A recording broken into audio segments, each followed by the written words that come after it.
നമുക്കിന്ന് നല്ലൊരു pork roast ഉണ്ടാക്കി നോക്കിയാലോ. അപ്പോൾ നമ്മൾ കുറച്ച് പോർക്ക്, അത് നിങ്ങളുടെ ആവശ്യത്തിനനുസരിച്ച് 1/2 കിലോയോ 1 കിലോയോ എങ്ങനെയാണെന്ന് വെച്ച് കഴിഞ്ഞാൽ പോർക്ക് എടുക്കുക. അതിൽ നമ്മൾ വൈറ്റ് വിനിഗർ ഒഴിച്ച് നമ്മൾ വൃത്തിയായിട്ട് കഴുകുക. അത് കുറച്ച് നേരം വിനിഗർ ഒഴിച്ച് നമ്മൾ വെച്ച് ഒരു 5 മിനിറ്റ് വെക്കുക. അത് കഴിഞ്ഞിട്ട് അത് നമ്മൾ വൃത്തിയായിട്ട് കഴുകിയെടുക്കുക. എന്നിട്ട് ഒരു കുക്കറെടുത്ത് നമ്മൾ കഴുകി വൃത്തിയാക്കി വെച്ചിരിക്കുന്ന പോക്ക് അതിലേക്കിടുക.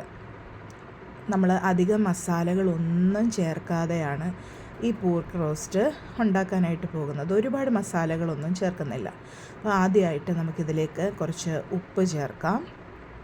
പിന്നെ കുറച്ച് മഞ്ഞൾപ്പൊടി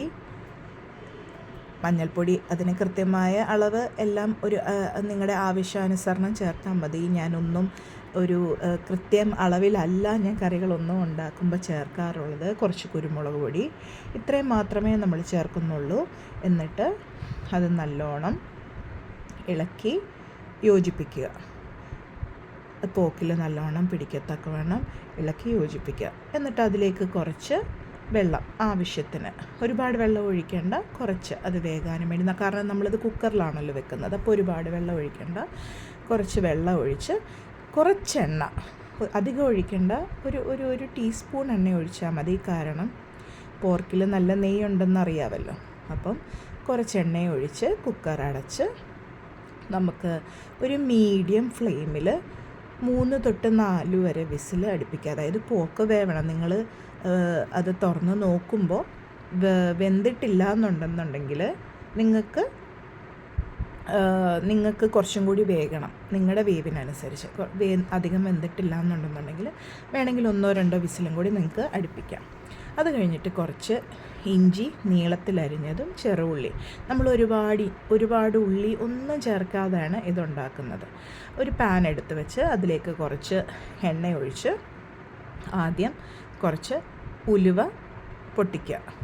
നമ്മൾ കടുക് ഒന്നും ഇതിൽ ഇടുന്നില്ല. അപ്പം എണ്ണ നന്നായി ചൂടായി കഴിയുമ്പോൾ നമ്മൾ കുറച്ച് ഉലുവ ഇതിലേക്ക് ചേർത്ത് ഉലുവ പൊട്ടിക്കുക. അത് കഴിഞ്ഞിട്ട് നമ്മൾ നീളത്തിൽ അരിഞ്ഞു വെച്ചിരിക്കുന്ന ഇഞ്ചി ചേർക്കുക. അത് നല്ലോണം ഒന്ന് വഴറ്റുക. ഇഞ്ചിയുടെ ആ പച്ച രുചിയൊക്കെ ഒന്ന് മാറുന്നിടം വരെ ഒന്ന് ഇളക്കി കൊടുത്ത് നമ്മൾ അത് നല്ലോണം ഒന്ന് സോട്ട് ചെയ്തെടുക്കുക. അത് കഴിഞ്ഞ് കുറച്ച് ഗാർലിക്, ഒരുപാട് ചേർക്കുന്നില്ല, കുറച്ച് ഗാർലിക് പേസ്റ്റും കൂടി ചേർത്ത് നന്നായിട്ട് ഇളക്കുക.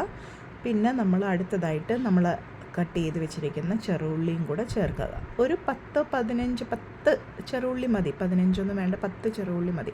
ഇത് ഏകദേശം ഒരു 1/2 കിലോ പോർക്ക് മാത്രമേ ഉണ്ടാവത്തുള്ളൂ.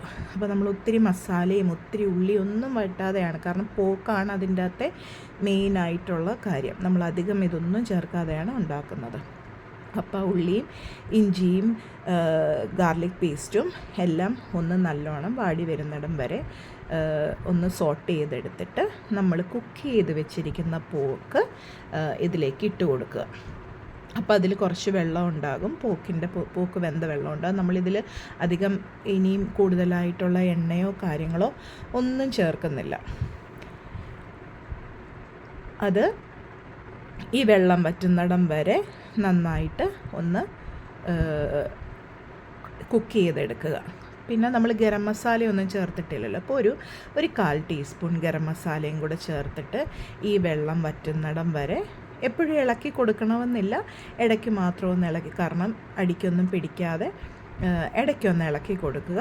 ഈ വെള്ളം വറ്റുന്നിടം വരെ നമ്മളൊരു മീഡിയം ഫ്ലെയിമിൽ ഇട്ട് ഇത് നമ്മൾ ബീഫും ഒക്കെ വരട്ടി എടുക്കത്തില്ലേ, അതേ ഒരു പരുവത്തിൽ. ഇത് പോർക്ക് റോസ്റ്റ് ആണല്ലേ, പോർക്ക് വരട്ടിയത്. കണ്ടോ, നിങ്ങൾക്ക് പോർക്കിൽ നല്ല നെയ്യുണ്ട്. അപ്പം ഈ എണ്ണ നല്ലോണം തെളിഞ്ഞ് വരുന്നത് നിങ്ങൾക്ക് കാണാം. അതാണ് ഒരു പരുവം. പോർക്ക് വെള്ളമെല്ലാം പറ്റി നല്ല ഒരു എണ്ണ തെളിഞ്ഞു വരുന്ന പരുവമാകുമ്പോഴത്തേന് അതിൻ്റെ കറക്റ്റ് പാകമാണ്. നിങ്ങളെല്ലാവരും ഇത് ട്രൈ ചെയ്ത് നോക്കണം കേട്ടോ. കാരണം ഇത് ഭയങ്കര ടേസ്റ്റിയാണ്. നമ്മൾ അധികം മസാലകളൊന്നും ചേർത്തിട്ടില്ല, ഒരുപാട് ഉള്ളി ഒന്നും അങ്ങനെ അധികം ഒന്നും ചേർത്തിട്ടില്ല. പോക്കാണ് ഇതിൻ്റെ അകത്തെ ഒരു മെയിനായിട്ടുള്ള ഇൻഗ്രീഡിയൻറ്റ്. ഈ എണ്ണ തെളിഞ്ഞ് വരുന്ന ഒരു പാകമാകുമ്പോഴത്തേന് നിങ്ങൾക്ക് ഇത് ഓഫ് ചെയ്യാം. പിന്നെ നിങ്ങൾക്ക് എരിയൊക്കെ കുറച്ചുകൂടി ഇഷ്ടമാണെന്നുണ്ടെങ്കിൽ കുറച്ച് കുരുമുളക് പൊടിയാണ് ഇതിൻ്റെ അകത്തെ ഒരു മെയിൻ ഇൻഗ്രീഡിയൻ്റ് എന്ന് പറയുന്നത്. ഞാനിത് ബ്രെഡ് കൂട്ടിയാണ് കഴിച്ചത്. അപ്പോൾ നിങ്ങൾക്ക് ചപ്പാത്തിയുടെ കൂടെ എങ്ങനെയാണെന്ന് വെച്ചാൽ കഴിക്കാം.